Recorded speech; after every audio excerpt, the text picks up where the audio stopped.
Assalamualaikum warahmatullahi wabarakatuh. Sahabat muslim yang dicintai Allah, kini Muslim Channel akan mengupas tentang hari Natal menurut Islam. Sebelum lanjut, jangan lupa like, komen, dan subscribe. Sahabat muslim, kata Natal berasal dari bahasa Latin yang berarti lahir. Akan tetapi secara istilah mengartikan upacara umat Kristiani untuk memperingati hari kelahiran Isa Al-Masih. Perayaan Natal sendiri dimulai pada tahun 325 sampai 254 sebelum Masehi, yang dilakukan oleh Paus Liberus, yang kemudian ditetapkan pada tanggal 25 Desember yang juga bersamaan dengan peristiwa penyembahan Dewa Matahari, di mana penyembahan Dewa Matahari secara kebetulan juga diperingati pada tanggal 6 Januari, tanggal 28 April, tanggal 18 Mei, dan juga tanggal 18 Oktober yang kemudian disahkan pada tanggal 25 Desember. Sementara dalam ajaran Islam meyakini jika Yesus merupakan nabi yang dikenal dengan Nabi Isa AS. Tanggal kelahiran Nabi Isa bagi umat Kristen bertentangan dengan Al-Quran yang kita imani. Lalu, seperti apa arti hari Natal menurut Islam beserta pandangannya?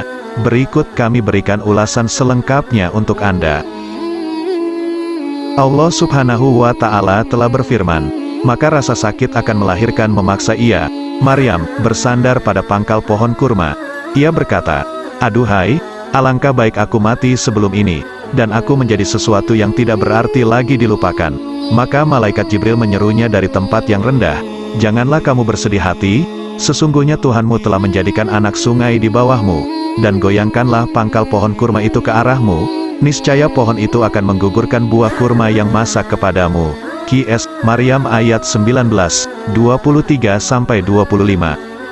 Dari ayat Al-Quran di atas, dijelaskan jika Isa Al-Masih dilahirkan oleh Maryam pada saat musim panas di saat pohon-pohon kurma sedang berbuah dengan lebat, dan kemudian makan buah kurma tersebut untuk mereka berdua.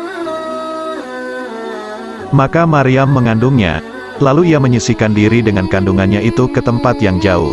Surat Maryam, ayat 22. Maka rasa sakit akan melahirkan anak memaksa ia, bersandar pada pangkal pohon kurma.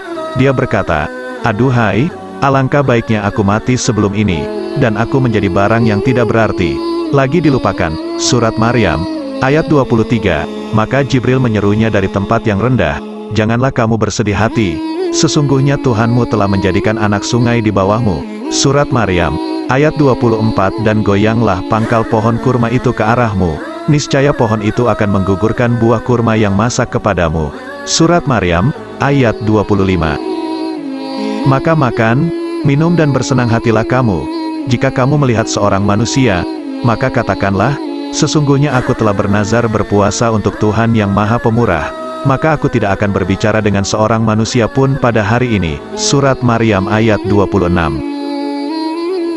Dalam beberapa ayat di atas, memperlihatkan jika kelahiran dari Nabi Isa alaihi wasallam bukan pada tanggal 25 Desember namun pada musim gugur kurma, sebab Maryam mengambil kurma untuk makanan mereka berdua.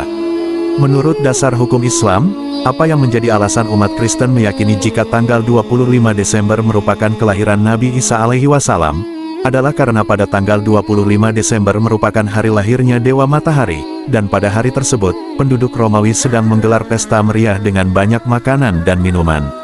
Rakyat Romawi tidak ingin masuk ke dalam agama Katolik, sebab tidak ingin kehilangan pesta pada tanggal 25 Desember meskipun kaisar mereka sudah masuk ke agama Katolik.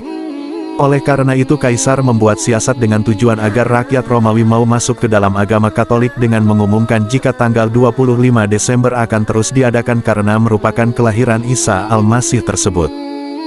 Dengan pengumuman tersebut, maka rakyat Romawi membuat sebuah kesimpulan, jika Nabi Isa Al-Masih merupakan putar Dewa Matahari sehingga menurut Islam, Natal yang dirayakan umat Kristen bukanlah untuk merayakan kelahiran Nabi Isa alaihi wasallam akan tetapi kelahiran dari Dewa Matahari. Pada kenyataannya, fungsi agama Islam sendiri tidak mengenal dengan istilah dewa, dan maka benarlah keputusan para ulama yang menyatakan haram untuk mengucapkan Selamat Natal, dan juga fatwa MUI yang menyatakan haram untuk mengucapkan Selamat Natal beserta dengan atribut Natal.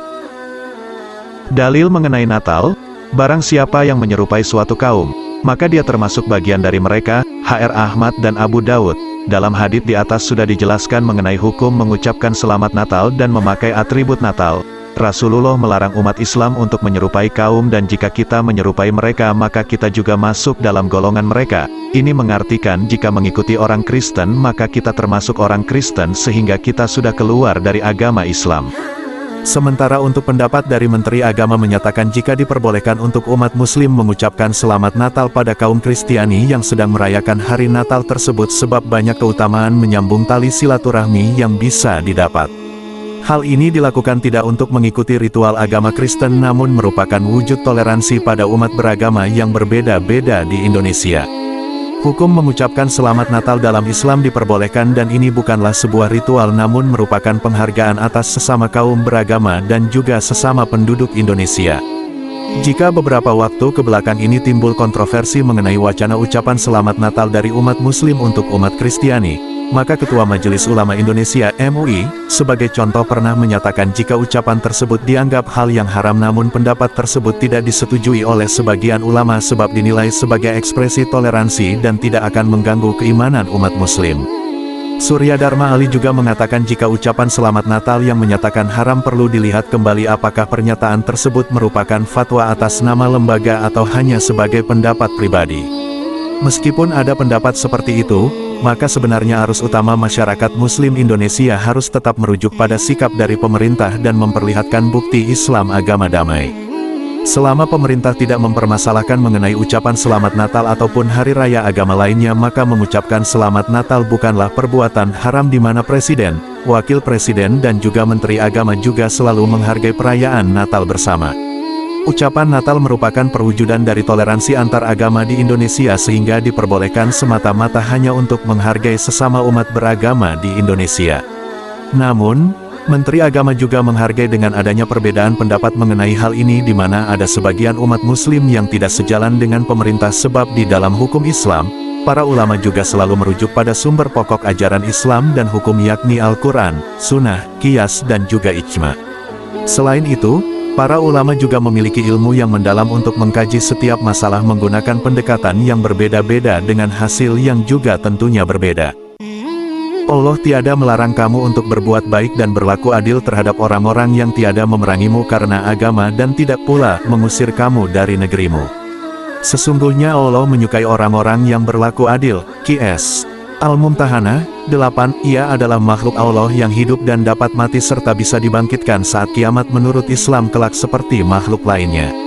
Akan tetapi Allah SWT memberikan keselamatan pada beberapa kondisi tersebut yakni dihidupkan, dimatikan dan dibangkitkan yang merupakan kondisi paling sulit untuk para hamba dan semoga keselamatan terlimpah pada beliau.